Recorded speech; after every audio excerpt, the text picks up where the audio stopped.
Idol, magandang buhay po sa inyo lahat. Nandito ako sa akin munting garden at naglinis-linis ako dito habang wala akong project na trabaho. Yan o, yan mga yan. Gaya nga ng sabi ko, wala akong sinasayang na oras. Pag wala akong gawa, hindi ako sanay na hindi ako pinapawisan. Kasi kagaya nito, nawawala yung pagod ko pag nakikita ko yung aking mga tanim. Nakikita ko yung aking pinaghirapan. Ayan, gaya nito, nakunan ko na to ng saging. Ito, gaya nito, balinghoy, kamuting kahoy tawagin. Saka ito, yung saba, saka yun. Yan, may mga bunga na. Mayroon pang iba dyan. Saka ito, idol, yung tundan. Mga 2 linggo, pwede na yan. Latundan yan.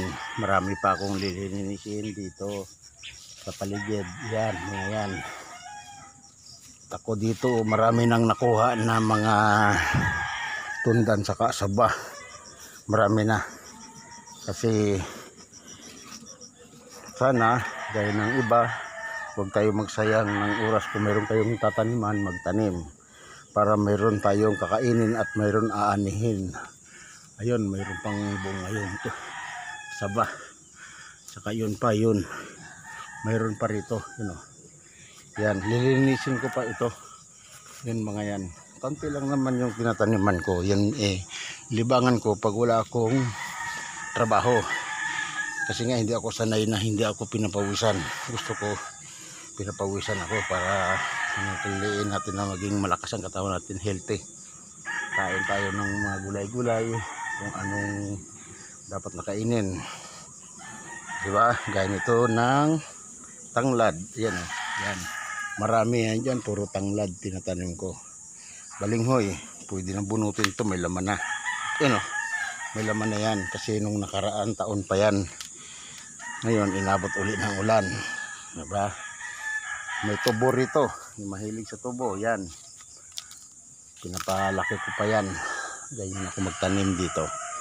Kaya habang maaga na wala pang init, nagpapapawis na ako.